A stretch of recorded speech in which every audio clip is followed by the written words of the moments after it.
પછી એમને એ લોકોનો અંદરથી સાયન્સ ટૂંકમાં આવ્યો હતો, જે આર્મીમાં એક્સિડન્ટ માર્યો ને પેરામાં જઈ શકે, પેરા કમાન્ડોમાં, એમાં ટૂંકમાં એને ગ્રાઉન્ડ દઈ શકે, એમાં બહુ હાર્ડ આવે એવું એમાં બધી ફરજ નિભાવી રહ્યા છે. એટલે ત્યારે 3 વર્ષ મોર એમને બધા મજાક કરતા હતા કે હું બસ ટાયર બાંધી રોડ ઉપર રસને ગાંડાઈ રસને આમ ત્યાં.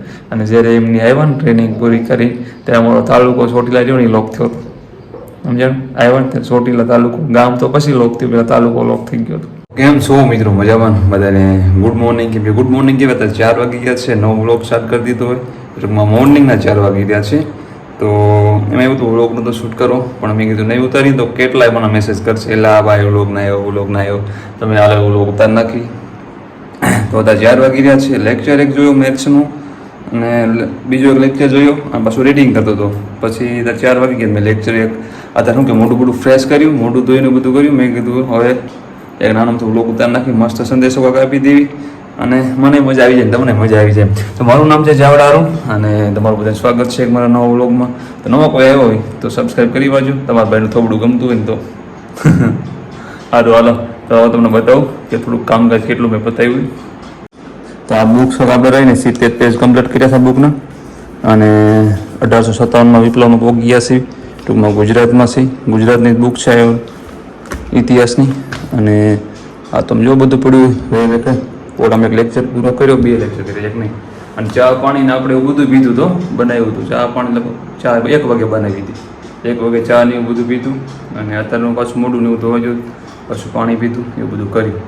તો અત્યારે આપણે અત્યારે 1857 વિપ્લવમાં એ માટા મારતા હતા. તો ઘણાના સંદેશા હતા, ઘણીની કમેન્ટ આવી હતી આગલા લોકો મારે એને અત્યારે જે પોસ્ટ કર્યો ને એ પહેલાંનો એક બ્લોગ હતો ને એમાં કમેન્ટો ઘણી હતી કે તમે કે રીડિંગ કઈ રીતે કરો છો, યાદ કઈ રીતના રાખો છો. તો મેં એ બ્લોગમાં પણ બધાને કીધું હતું, પણ શી ખબર લોકો સાંભળશે કે સાંભળતા નથી, કંઈ સમજાતું નથી. એટલે ભાઈ એમાં એવું છે, યાદ રાખવામાં એવું છે કે વારંવાર તમે કે પુસ્તક વાંચો એટલે યાદ રહે જ તે, કોણ કે ન યાદ રહે કે યાદ જ નથી થતું. તમે આટલું બધું ટૂંકમાં સ્પીડમાં વાંચો છો, અને કે તમે કીધું આપણે એક શું કહેવાય ટોપિક ગમી રહ્યો ને આપણે ના યાદ રહે, વારંવાર રીડ કરો એટલે યાદ રહી જાય. આ જે જો મારા અંદર હાઇલાઇટો કરેલી છે, આ જૂની બુક છે મારી, તો અત્યારે જો હું રીડ કરું છું, કેમ કે આ બુક્સ ભેગો બહુ જાજો સમય છે મારો, એટલે પહેલાં બહુ રીડ કરેલી છે, એટલે યાદ હું કામ આસાનીથી યાદ રહી જાય એમ. અને પછી નવી બુક ફોલો કરો ને, પણ એમાં કોઈ નવા ટોપિક એડ થયા હોય એ બધા એમાં ફોલો કરવાના હોય આપણે. બાકી આ બુક તો આપણને બહુ જ હેલ્પ થાય. અને જે નવા લોકો છે એ તો નવી જ બુક ફોલો કરવાના છે, એ લોકો તો એના તો એ નવી જ ફોલો કરે. પણ આ તો અમે જે પહેલાં પ્રિપરેશન કરતા ને ત્યારની બુકો બધી પડી છે એટલા માટે. અને જાજો એનો ભેગો શું કહેવાય આપણે થયેલું છે એટલા માટે. એમ એટલા માટે ઘણા એમ કહે છે કે એટલી બધી બુક ગમે એક ફોલો કરો. હું માનું છું એક જ ફોલો કરો, પણ નવા હોય એની માટે કહું એક ફોલો કરો. જૂના માટે તો એને જૂની બુક વારે યાદ હોય એટલે જૂનું બુક તો એને રીડ કરવી જ પડે. અને ઘણી PDF મારા પડી છે, સાંસ્કૃતિક વારસાની, હિસ્ટ્રીની અને જીઓગ્રાફીની. કોઈને જોતી હોય તો પ્લીઝ ઇન્સ્ટાગ્રામમાં મને ખાલી મેસેજ કરજો, હું તમને એક નંબર આપીશ. નંબર ઉપર તમારે વોટ્સએપમાં મેસેજ કરવાનો રહેશે એટલે તમે સીધી PDF મળી જશે. લગભગ સમથિંગ 150 જેવા લોકોને મેં PDF આપી છે, લગભગ 150. કેમ કે વોટ્સએપમાં જેટલો કોન્ટેક્ટ છે ને 150+ કોન્ટેક્ટ છે એ બધો જ છે પ્રિપરેશન વાળાનો થાય. એમાં બીજું કોઈ મારું નથી, ખાલી પ્રિપરેશન વાળા ઓનલી ફોર્સ છે એમ, બીજા કોઈ નથી એમાં. કેમ કે વોટ્સએપ એટલા માટે એક અલગ ખોલ્યું હતું કે કોઈક મારી વસ્તુ જોતી હોય ને તો હું પણ માંગે જો એકાદ એવું થયું. મેં કાલે ફ્રેન્ડ્સને જોતી હતી ને PDF રિઝનિંગની, તો રિઝનિંગની મારે પડી હતી, પણ ક્યાં પડી હતી ખબર નહોતી મને. તો મેં ખાલી સ્ટોરી જ મૂકી મારે PDF રિઝનિંગની જોઈ છે. એ કાલે 40 PDF આવી અલગ અલગ લોકો, 40 મને નાખી. હું વિચારમાં પડી ગયો, કઈ બોલે મોકલી દેલા ભાઈને હવે. નહીં હવે 40 PDF આવી અલગ અલગ એકેડમીની ગણો તો 20 એકેડમીની ખરીને એમાં છે ને.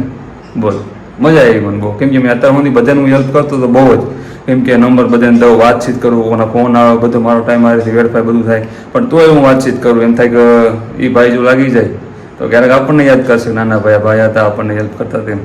તો મેં કીધું કાયમ બધાને ટાઈમ બગાડતો હતો. મેં કીધું મારે અત્યારે જરૂર પડી, ખાલી મેં એટલું ખાલી કેટલી અડધી કલાક એમ સ્ટોરી રાખી હતી, હજી રાખી નથી, અડધી કલાક રાખી મારે આ વસ્તુ જોઈ ત્યારે 40 PDF આવી. બોલો બહુ મજા આવી, બધાને ધન્યવાદ દીધો મેં. પછી તો હું રિપ્લાય દઈને થાકી ગયો, પછી રિપ્લાય દેવો ને PDF શેર બધાને થઈ ગઈ, રિપ્લાય દેવો ને પછી કલાક તમારે એમ વહી ગઈ. એટલે શું કહેવાય જેટલું મારો બ્લોગમાં એમાં કંઈ ટાઈમ નહીં જતો ને એટલું બધા લોકો વાર્તાલાપમાં બધા ટાઈમ જાય છે, સમજણ? બાકી બ્લોગિંગમાં મારે કાંઈ ટાઈમ નહીં જતો, સમજણ? વધીને મારે કલાક 24 કલાક દેવી પડે. કલાકમાં બ્લોગ હું શૂટિંગ કરી આવું અને હું એડિટિંગ કરી નાખું, પોસ્ટે કરી નાખું, એમાં એક્સપર્ટ છું. પણ જે ગયો ને જે બધા ભેગી વાર્તાલાપ કરી બધાને આન્સર દેવા, પછી ઇન્સ્ટાગ્રામમાં મેસેજના આન્સર દેવા, કમેન્ટના આન્સર દેવા, પછી વોટ્સએપમાં ત્યાં આન્સર દેવા, નો આન્સર દઈએ તો પછી ભાઈ આન્સર આપતા નથી એવું. અને કોઈક તો સીધા ફોન કરે પછી દેવા પડે આન્સર, શું એમાં ત્યાં. અને ઘણા કે તમે એટલા બધા ટૂંકમાં મોટિવેશનથી ટૂંકમાં કેમ રીડ કરી શકો છો કે એમાં એવું છે મોટિવેશન એટલે તમે લોકો બધા મને મોટિવેશન આપતા હોય, હું તમને આપતો હોય એવું હોય. તમે મને કમેન્ટમાં એટલે મને મજા આવતી એટલે મને વધારે રીડ કરું, અને વ્લોગથી તો હું વધારે રીડ કરું છું સમજાણું. કેમ કે મારે તમે કમેન્ટ કંઈક બતાવવું પડે કે આ બુક ચાલુ છે તો આ બુક પૂરી જ કરવી પડે. પછી તમે કહેશો કે આ બુક ભાઈ તું 6 દીધું અઠવાડિયે જ ચાલુ છે, હવે પૂરી કરવી જોઈએ ને. ઓલું ન કાંઈ મારે માથે પ્રેશર હોય તો હું એ બુક પૂરી જ ન કરું, ફોનમાં જ વિડીયો આવીને કરે આપણે. એટલે થોડુંક આપણે મજા, મને વ્લોગિંગમાં તો વધારે પડતું રીડ કરવાની મજા આવે, કેમ કે એમાં ટાર્ગેટ પૂરા કરવાના હોય એટલા માટે મજા આવે. એટલે એમાં એવું છે તમે મોટિવેશન તો એમાં એવું છે કે તમે આમ ખબર જ છે કે આપણે આ એક્ઝામ ક્લિયર કરવાની છે તો મહેનત તો કરવી જ પડશે, એમાં તો હાલશે જ નહીં. આ લોકો બહુ જ ટાણા મારશે, લોકો એટલા ટાણા મારશે એની વાત ના પૂછો. જો એક ભાઈની કમેન્ટ્સ હતી, ના એ ભાઈની પોઝિટિવ કમેન્ટ્સ હતી, નેગેટિવ નથી કહેતો, કદાચ એમ જોતા હોય તો ટૂંકમાં એમની કમેન્ટ્સ મને રેડી લાગી. એમ કે તમે તૈયારી ના કરો, બહાર જઈને જોબ કરો. પણ એમાં એવું છે અમે બધું કરતા જોબે કરેલી છે ને બધું કરેલું છે આપણે. પણ એમાં એવું છે કે આ વખતે એવું છે કે એકવાર લડી લેવું છે, સમજાવ, એકવાર મસ્ત લડી લેવું છે. જો આપણું નસીબ હશે તો આપણને મળશે, અને બાકી મહેનત રહીને એ 100% કરી બતાવીશ, સમજાવ. 100% આપણી મહેનત તો રહીને હોવી જોઈએ, સમજાણું. એકવાર મહેનત કરી લો પછી ના લાગે ને તો પછી આપણે નસીબ, તો પછી મહેનત કરતાં જો ન મળે ને તો પછી છોડી દેવાય. આપણો એકવાર પ્રયાસ એવો હોવો જોઈએ કે એમાં કાંઈ કચાશ ન હોવી જોઈએ, છે જ પણ, અને જોરદાર રીતની હોવી જોઈએ. એટલે પછી આપણને કોઈ જાતનો પસ્તાવો ના રહે કે ભાઈ અમે કરી હોત તો હું અત્યારે પોલીસમાં હોત ને, હું આમાં હોત ને, હું આમાં, કોઈ બી ફિલ્ડની વાત કરું છું, સમજો, કોઈ બી ફિલ્ડની વાત કરું. એકવાર મહેનત કરી લેવાની, દિલથી કરી લેવાની, પછી ગામને દેખાડવા નહીં કરવું. દિલથી એકવાર મહેનત કરી લેવું જો આપણે નસીબ, સમજાણું. અને પછી નવડે માયા પડે ને તો પછી છોડી દેવાનું, સમજાણું. ડિમોટિવેટ નહીં કરતો, પણ એકવાર મહેનત સારી કરી લેવાની, મહેનત એવી કરવાની ગામથી આગળ રહેવાનું, સમજાણું, એવી મહેનત કરી લેવાની. એટલે શું કહેવાય, ઘણા ફેલિયર મળે છે, ક્યાં જાવ, બધા મને લોકો કહે છે તમે આમ કરો, એનાથી નો ક્લિયર થાય, એનાથી આમ ન થાય, સમજાણું. કેમ કે મારા પાસે બેકગ્રાઉન્ડમાં કોઈ તૈયારીવાળા છે ને, હું એક જ કરું. લોકોને બધાને ટાર્ગેટ મારી ઉપર, અત્યારે કોઈ કાંઈ નહીં કહે, રિઝલ્ટની વાત જોશે, રિઝલ્ટ બતાવો, સમજો. અત્યારે કોઈ કાંઈ નહીં કહે. અને ઘણા એમ કહે છે કે મેથ્સ રિઝનિંગ આ તે બધી પ્રોબ્લેમ છે. એમાં હું એમ કહેવા માગું છું કે મેથ્સ રિઝનિંગ જે તમારું રહ્યું ને એ તમે રિઝનિંગ તો હાલો ઘણા ચેપ્ટર બધા ખેલા છે તો તમે થોડું પ્રેક્ટિસ કરો ને લાવડી. મેથ્સમાં એવું પડતું હોય તો અત્યારે હું પોતે એમ કરું છું, મને જેટલા ચેપ્ટર ફાવવા માંડ્યા છે ને એટલા ચેપ્ટર મને મેથ્સમાં એક આંકડો કેની ખબર નથી પડતી, કોઈ વસ્તુની નહીં. બધા આગળ ઓલું તો તમને ખબર હશે, મારું મેથ્સ એટલે હાવ 0%. સરવાળા નહોતા આવડતા, હું સરવાળે શરૂઆત કરી હતી, સરવાળા, બાદબાકી, ભાગાકાર, છેદ, અપૂર્ણાંક ને પૂર્ણાંક ને આ મિશ્ર કયું બધું પૂછડું બધું ભેગું કર્યું, કહન ખાતાક ને બધું કમ્પ્લીટ કરતાં અત્યારે બધું કમ્પ્લીટ થોડું ઘણું ખરું હવે હેન્ડલિંગ કરી લેવું થવા માંડ્યું એમ. અને અત્યારે શું કહેવાય, આમ ટૂંકમાં આમ ઘણું ખરું મેથ્સ ફાવવા માંડ્યું એમ કહેવાય ને. તો એટલે હવે એવું છે કે થોડાક ચેપ્ટર જે છે ને એ ચેપ્ટર જ ખાલી કરવા છે કમ્પ્લીટ, કેમ કે જાજુ પછી લોડ લઈશ ને તો પછી બધું ભૂલાઈ જાય, સમજાય. એટલે થોડું કવર થાય ને. મારે કોન્સ્ટેબલમાં કેટલા ખબર છે 20થી અંદર નીચે ગણતરી છે, ટૂંકમાં 15થી ઉપર ને 20ની હેઠે એટલી ગણતરી લાવવાની, અને PSIમાં 30ની ગણતરી મેથ્સમાં લાવવાની. એટલે હું એટલા ટાર્ગેટ જ હાલું છું, જાજુ નહીં લાવું, કેમ કે ખબર છે કે આપણે થાય એવું છે નહીં. બંધારણ આપણને સારું ફાવે છે, બંધારણ કયો, હિસ્ટ્રી કયો, જીઓગ્રાફી કયો, કલ્ચર કયો, એ બધું આપણને થોડુંક ફાવે છે, તો એમાં આપણે થોડું કવર કરી લઈશું. બાકી આમાં નથી ફાવતું, ન ફાવે વધારે કમ લોડ લેવો ભાઈ, મૂકો ને. આપણે મેરિટમાં નામ લાવવાનું છે, 200 200 નહીં લાવવાનું. મેરિટમાં આપણું ટાર્ગેટ મેરિટનું હોવું જોઈએ, મેરિટમાં નામ આવવું જોઈએ, સમજો છો. તો ચાલો પછી મળીએ પાછા વ્લોગમાં આપણે, અને હવે 4 ઉપર થઈ ગયો છે, પછી મળીએ વ્લોગમાં. હાલો તો ચાલો, 6:30 જેવો ટાઈમ થઈ ગયો છે, અને 100 પેજ કમ્પ્લીટ કર્યા બુકના. સત્યાગ્રહમાં હતા સેવી આપણે કે ગુજરાતના સત્યાગ્રહ હતા એમાં. અને હવે કાંઈક ચા પાણી એવું પીવું છે, એવી થોડો નાસ્તો કરો, ભૂખ લાગીને એવું બધું થયું છે હવે. અને થોડો ફ્રેશ બ્રશ થઈ જાય. અને બીજું શું કહેવું હતું, જો ઘણી કમેન્ટ્સ હતી કે અત્યારે મને યાદ આવી ગયું કે અમે જોબ કરી છીએ, અમે ખેતીનું કામ કરીએ છીએ, ટાઈમ પહેલું મળતો નથી. જો ટાઈમ જો ને અમે 24 કલાક કરીએ છીએ ને, તો અમે 24 કલાક એટલું બધું રીડ ન કરીએ, તમને લાગે એટલું બધું ન થતું. હું મારું કોર્સ મારે 10 થી 12 કલાક, 10 કલાક વધીને થાય છે, એથી વધારે નથી થતું. 10 કલાક જ સમજો ને, ક્યારેક 8 કલાક જ થાય છે. એમ અલગ અલગ રીતે થાય. એમ પછી 24 કલાક કરતો એની બોર થઈ ગયો પછી બહુ જ. એના પછી શું કહેવાય, હમણાં રીડ કરશું, બીજું શું કામ છે હમણાં રીડ કરશું. અને જે જોબ કરતા એ બધા હોય ને એ ભલે 2-3 કલાક 4 કલાક રીડિંગ કરે, પણ એનું પરફેક્ટ થાય રીડિંગ, સમજો ને. એ આમ ધીરેથી કરે, ના મારતા રીડિંગ કરવાનું છે એટલે એ કલાક વાંચે તો સારું વાંચી, અને મેં 2 કલાક વાંચી તો સારું ન વાંચે, સમજો ને. ખબર 24 કલાક આ કરવાના છે એમ. એટલે જે જોબને જે હું કરતા હોય ને ખેતીવાડીનું, એને પણ બહુ બેનિફિટ રહે, સમજાણું આમ કરત હોય. અને બીજા નંબરમાં કે ટાઈમ નથી મળતો. જો વાત આપણી ટોપિક જ હતી. જો અમે ગઈ વખતે હું તૈયારી કરતો હતો ને, તો મેં તમને કીધું ને 2 માર્ક્સનો ફાઇનલમાં રહી ગયો હતો. તો ત્યારે અમે રહ્યા ને, જ્યારે હું જ્યાં સુધી ગ્રાઉન્ડ મારું નથી લેવાનું ત્યાં સુધી હું રહ્યો ને તૈયારી કરતો જ નહોતો. પછી ઘરે રહેતો હતો. ઘરે હું વાડીમાં મારા પપ્પાની જોડે કામ કરતો હતો, કામ બામ કરતો ઘરે જાય આખો દાડો. અને કાંઈ તૈયારી ટૂંકમાં લેક્ચર જોવાના ઓનલાઈન, બાકી બુક નહીં રીડ કરવાની. મેં કીધું આપણે ગ્રાઉન્ડ પાસ કરશું તો રીડ કરશું, તો નહીં કરું, ખોટું હું મહેનત કરી, એવો મારા માઇન્ડ હતા મગજમાં. તો પછી પહેલાં કોલેજમાં બહુ જ રીડિંગ કર્યું હતું, પણ ત્યારે નથી કરતો. મેં આપણે ગ્રાઉન્ડ પાસ થશે કે નહીં થાય, શું થશે, આવો બધો ખ્યાલ હતો. પહેલાં બહુ જ રીડિંગ કરતો, પણ જ્યારે ભરતી આવી ત્યારે ન કર્યું, એવું થયું ટૂંકમાં. તો પછી હું પણ વાડીનું કામ કરતો હતો, વાડીનું ટોટલી કામ કરતો હતો. અને હું પછી કેવું કરું, લેક્ચર ચાલુ કરી દઉં. મોટો લેક્ચર હોય ને 2 કલાક 3 કલાક, પછી એરફોન ચડાયેલા હોય અને લેક્ચર ચાલુ, ગમે કોઈ વર્ક કરતું જવાનું, લેક્ચર જોતું જવાનું, ફોન નાખી દેવાનું વિષયમાં, આપણે લેક્ચર ચાલુ હોય ઓનલાઈન, સમજો. જોઈને કાંઈ ને સાંભળ્યું તો ખરે ને, તો ખબર પડે ને આપણે ગમે સર બોલતા હોય તો આપણે નોલેજ આવતું હોય, સમજાણું. એટલે તમે કોઈ જોબ કરતા હોય ના કારણ તમને કદાચ એરફોન બર્ડ્સ યુઝ કરવા જતા હોય તો લેક્ચર સ્ટાર્ટ કરી દે, મોબાઈલ પણ કિસ્સામાં પડ્યો અને તમે બુક ગમે વાંચ્યું હતી, તમારે રીડિંગ થઈ જાય પાછું, સમજાણું. આખું રીડિંગ શું રિવિઝન થઈ જાય આખું તમારે. એટલે એ પણ બેનિફિટ રહે. અથવા તમને બપોરે 1 કલાક 1.5 કલાક ટાઈમ મળતો હોય, અથવા તમે આ જો વાડીનું કામ કરતા હોય એમાં એમ તો થાય શક્ય થાય જ, કેમ કે ખીચામાં મહિના મૂકી દે અને લેક્ચર ચાલુ હોય તો એ સંભળાય, તો એ થોડુંક બેનિફિટ થાય. આ ઓલા કરતાં થોડુંક થાય ને, કહું લેક્ચર જાજોને પણ 40% તો સમજાય, સમજાય. થોડુંક તો કે ભાઈ આનું આમ આવે, થોડુંક આનું આમ થાય એમ. એટલે ખોટો ટાઈમ બોલો તો ન બગાડે, પણ એ પણ થોડુંક રિવિઝન થાય. અને પછી તમે સાંજે ઘરે આવો પછી શું તમારું કામ, સાંજે આવીને તમે પછી 8 વાગે જમીને તમારું કામ પતાવી દો. પછી થોડુંક આપણે ટાઈમિંગ રાખવું પડે એમ. પછી હાલો હમણાં બેઠા છીએ, નાહીશું, ઓલું કરશું, પછી રીડિંગ કરી, એમ ન થાય. ટાઈમ ટુ ટાઈમ હાલવું પડે તો સેટિંગ થાય. પછી ટાઈમ ટુ ટાઈમ ન હાલો તમારું ન ભેગું થાય. પછી તમે સમથિંગ સમજી લો, બધું કામ પતાવીને 8:30 આપણે કમ્પ્લીટ થયા, બસ તોય અડધો કલાક તમે 9 વાગે બેઠો તો તમે 2 કલાક તો 10, 11, 2 કલાક તમે રીડ કરી શકો. સવારમાં કલાક 2 કલાક 1.5 કલાક ખેંચી લો, 3-4 કલાક તો આમ નામ થઈ જાય. તમારે પુસ્તક વાંચવાનું ઓનલી ફોર, ત્યારે પુસ્તક જ રીડ કરવા. આખો દાડો તમે ગમે વર્ક કરતા હોય તો લેક્ચર જોયા રાખો, વાત થઈ પૂરી. તો તમારે 5-6 કલાક મહેનત થઈ જાય છે, બહુ ઇનફ છે, ઘણો ટાઈમ છે જે આપણી માટે, સમજાણું. અને આવું કંઈક બધું તમને કહેવાનું હતું. અને થોડું મોટિવેશનમાં મોટિવેટ રહેવું પડે, કેમ કે મોટિવેટ રહ્યો તો ભેગું થાય. કેમ કે બાકી લોકો તો નેગેટિવ દેવાના જ છે, પણ આપણે પોઝિટિવમાં રહેવાનું છે તો જ આમાં ભેગું થાય એવું છે. નકર તો બહુ જ ગભરાય એવું છે. કેમ કે 24 કલાક તૈયારી કરવી અને કોઈ વસ્તુ સાઈડમાં ન થાય, ઓનલી ફોર તૈયારી કરતા હોય. એટલે એક મિડલ ક્લાસ ફેમિલી હું ખબર છે એમાં આવું છે, એટલે કે કેવી પ્રોબ્લેમ પડે. ઘણા તો લોકો જીદ કરીને બેઠા હોય કે બસ મારે આ જ છે, એમ આની સિવાય બીજું કાંઈ નથી.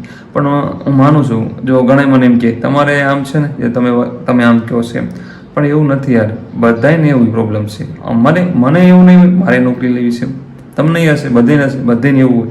પણ હું એમ કહું છું કે નોકરી ઇમ્પોર્ટન્ટ છે, જોબ ઇમ્પોર્ટન્ટ છે, હું માનું છું. હું એ વાત માનું છું, પણ હું એ પણ વાત માનું છું બોડી પણ આપણી ઇમ્પોર્ટન્ટ છે. આપણે જીવશું તો બધું કરશું, જીવશું કારણ નહીં હતા કે હું જીવું તો નવી ગાડી લઈ લઈશ, સમજાણું, એની જેવું છે. એટલા માટે અત્યારે મારા કાકુ જેવું તમે કીધું ને, ઓલા આગલા વ્લોગમાં વાત કરી હતી, મારા કાકુને આજ ગયું હતું ત્યાં આગળ, મેં આગલા વ્લોગમાં તમને કીધું હતું કે આજ હું ત્યાં ગયો હતો ને, એ મારા કાકુને એક્સિડન્ટ થયું હતું. ટૂંકમાં સમથિંગ 28 વર્ષની મારા કાકુની ઉંમર છે. એમને આપણે નવું એફજેડ છોડાવ્યું હતું. તો નવું એફજેડ એમને છોડાવ્યું હતું એફજેડ.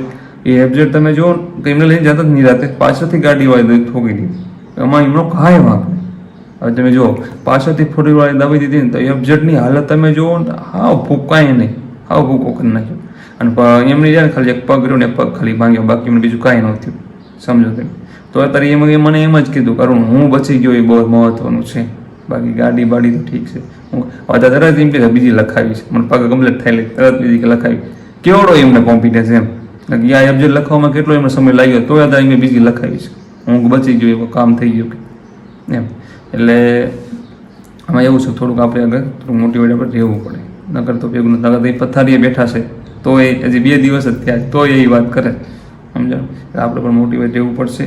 અને આમાં ફેલિયર તો બહુ મળવાના જ છે, કેમ કે એ તો ખબર જ છે તમને, બધા સક્સેસ નથી થવાના. અને થોડુંક આપણે રહ્યું ને એક્સેપ્ટ કરતાં શીખવું પડશે, ગમે એ વસ્તુ એક્સેપ્ટ કરતાં શીખવું પડશે, સમજાણું.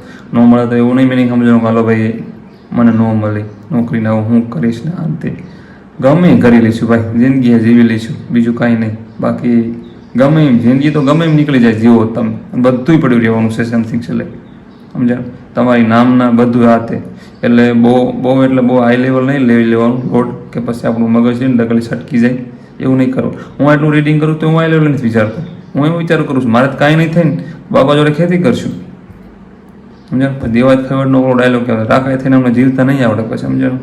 એની ભણી થાય પછી. એટલા માટે કહું છું ખોટું જાજુ લોડ ન લેતા, મસ્ત રીતે તૈયારી કરજો, એકદમ જોરદાર. થોડુંકમાં કરો પણ બેસ્ટ કરો. ભલે તમે 2 કલાક રીડિંગ કરો તો પણ બેસ્ટ રીતે કરો. 2 કલાક રીડ કરો ભલે તમને 2 કલાક મળતી હોય દિવસમાં, 2 કલાક એક જ વિષય કરો. તમે મને એટલી ખબર છે કે તમે 10 દિવસમાં એક વિષય તમારે ગમે પકડો ને થઈ જાય. ઇતિહાસ પકડો તો 10 દિવસમાં ઇતિહાસ થઈ જાય. ન થાય તો મને ઇન્સ્ટાગ્રામમાં મેસેજ કરજો, મારે 10 દિવસમાં ઇતિહાસ ન થયો. ઇતિહાસ 10 દિવસમાં થઈ જાય. થોડું ટોપી પકડો. આપણે કોન્સ્ટેબલની લેવલ કરતા હોય ને તો એ હાવ નીચું લેવલ કહેવાય આમ ટૂંકમાં. એટલે નીચું તો કોઈ વસ્તુ નથી, સમજાણું. એ આપણે મનમાં વૃત્તિ છે એવી. બાકી બધું રહ્યું ને બધું ટૂંકમાં બધાના લેવલમાં બધું ઊંચું જ છે, સમજાણું. કોઈ કામ રહ્યું નહીં નાનું નથી, કોઈ નોકરી નાની નથી, બધાને હોવાની ફરજ બધા નિભાવતા હોય. એટલા માટે એવું નથી થતું. પણ ટૂંકમાં લેવલ હું કહું છું, એટલું બધું લેવલ અપ ના હોય, લેવલ નીચું હોય થોડું એમ. ટૂંકમાં લેવલ એટલે હું એક્ઝામનું લેવલ કહું છું એમ. એટલા માટે હું એમ કહું છું કે તમે રહ્યા ને થોડું કરો ને તો બેસ્ટ કરો, એમ તમને ટાઈમ મળે એમ કરો બધું. અને બસ તમને આજ કેવું હતું તો ચાલો બીજા લોકોમાં મળશું ને આ લોકો પૂરો કરશું. અને હું હજી રહ્યો ને 10 થી 11 વાગ્યા હું રીડિંગ કરીશ. આજે કેમ કે કલાક હમણાં હું નાસ્તો પાણી એવું બધું કરીશ, પાછો ઘડીક ફોન ગમડી, પાછું એક લેક્ચર દેખીશ 2 કલાકનું, અને પાછો ઘડીક કલાક રીડિંગ કરીશ. 12 વાગ્યા પછી જમીન પછી સુઈશ સાંજે 6 વાગ્યા સુધી, સમજાણું. મારું આવું ટાઈમ ટેબલ છે. તો ચાલો મળી પછી બ્લોગમાં, આપણે બીજા બ્લોગમાં ત્યાં હું ધ્યાન જય માતાજી. કાંઈ પણ કન્ડિશન હાલથી પણ બીજું કાંઈ ભૂલથી બોલાઈ ગયું હોય તો માફી માંગુ, અને કાંઈ પણ ક્વેરી હોય તો મેસેજ કરજો મને. જો એક આસન ભૂલી ગયો, એક ભાઈ એમ કીધું હતું મને, 1-2 મિત્ર એવું કીધું કે અમે કે રનિંગ કરવા જઈએ ને ત્યાં બધા ડિમોટિવેટ કરે છે અને આમ ને તે એમને બધું પૂછે છે, તમારે ન થાય આવું શું કરો છો નામ. ટૂંકમાં હું એમને એક કહેવા માંગીશ પર્સનલી. એમને મારો ફ્રેન્ડ છે જે હાલ પેરા કમાન્ડોમાં ફરજ નિભાઈ રહ્યા છે, એ આર્મીની તૈયારી કરતા હતા અને હું પોલીસની કરતો હતો. કોલેજમાં બંને સાથે હતા. તે પછી અહીં ગામડે એમ ગયા, હું પણ ગામડે બંને પાછા આવ્યા. 2 બોર્ડિંગમાં રહેતા હતા રાજકોટ, ઘરે ગયા બંને. અને એમાં બાજુમાં ગામ છે ત્યાંના છે. અને એ આર્મીની તૈયારી કરતા હતા, લગભગ 2 વર્ષ નહીં પણ 2.5 વર્ષ ઉપર એમને તૈયારી કરી, 3 વર્ષ સમથિંગ એને તૈયારી કરી છે. તમે જુઓ ને કોઈ ઓપ્શન નહીં, ઓનલી ફોર આર્મીની તૈયારી. અને તમે જુઓ ને તો એમને પહેલો ભાગ અગ્નિપથ આવી ખબર છે, ત્યારે બધા સિલેક્શન થયું હતું, કાંક સિલેક્ટ બધા થયા હતા ને પાછું કાંક રદ કરવામાં આવ્યું હતું. અત્યારે એમને થઈ ગયા, એક તો એ ફેલિયર મેળવ્યું એમને, એ પછી પાછી એમને આર્મી ભરતી પાછી આવી. તો એ એકધારી પ્રેક્ટિસ ચાલુ. અને જે અમારા હાઈવે છે ને રોડ, ત્યાં ઘણે પબ્લિક બધું નીકળતું હોય અને જતા હોય ને રનિંગ કરતા હોય, સાંજ સવારે રનિંગ કરતા હોય. પોલીસ કોન્સ્ટેબલ લગભગ 18માં કેમ એમને પૂરું કર્યું હતું, 17 કે 18માં એમાં પૂરું કર્યું હતું. અને એમને એટલી મહેનત કરી હતી કે ટાયર બાંધીને રોડ ઉપર દોડવાનું, ડામર રોડ આવે એની ઉપર દોડવાનું, બાકી હાદામ ક્યાં નથી દોડતા. ભુવનેશ્વરી એકેડમી રહ્યા એમાં એમને લગભગ 1.5-2 વર્ષ એમાં રહ્યા હતા. એમની મહેસાણામાં આવી ગયા, મહેસાણામાં એમાં ક્યાંક આવી છે ભુવનેશ્વરી, એમાં આવી ગયા. અને પછી એમને રહ્યા ને આર્મીના ગ્રાઉન્ડમાં એક્સલેન્ટ મારી. પછી એમને એ લોકોનો અંદરથી ચાન્સ ટૂંકમાં આવ્યો હતો, જે આર્મીમાં એક્સલેન્ટ મારી હોય ને પેરામાં જઈ શકે, પેરા કમાન્ડોમાં. એમાં ટૂંકમાં એને ગ્રાઉન્ડ દઈ શકે. એમાં બહુ હાર્ડ આવે એવું આવ્યો. એમાં બધી વાત કરતા મારા ખાસ મિત્ર છે, એટલે હમણાં યાદ મળવા એટલે ખબર હોય બધી મને. એમાંથી પછી એમાં એક્સલેન્ટ, પછી પેરામાં એમને એક્સલેન્ટ મારી. અત્યારે પેરા કમાન્ડોમાં હાલ એ ફરજ નિભાવી રહ્યા છે. એટલે ત્યારે 3 વર્ષ મોર એમને બધા મજાક કરતા હતા કે હું બસ ટાયર બાંધી રોડ ઉપર દોડસ ને ગાંડાઈ કરસ ને આમ ત્યાં. અને જ્યારે એમની આવ્યા ને ટ્રેનિંગ પૂરી કરી ત્યારે અમારો તાલુકો ચોટીલા રહ્યો ને એ લોક થયો હતો, સમજાણું. આવ્યા ને ત્યારે ચોટીલા તાલુકો, ગામ તો પછી લોક થયું, પેલા તાલુકો લોક થઈ ગયો હતો, સમજાણું. એટલે આવું કંઈક છે બધું. એ થોડુંક આપણે ધીરજ રાખવી પડશે, કેમ કે 3 વર્ષ તહેવાર ભૂલી ગયા હતા. આપણે જે તહેવાર આધાર કરીશું 3 વર્ષ ભૂલી ગયા, સમજાણું. ત્રણે વર્ષ સુધી આખો દાડો કેપરીમાં આવું ટી શર્ટ પહેર્યું હોય પૂરું આવું છે બધું. આલો પછી મળ્યું બાબા.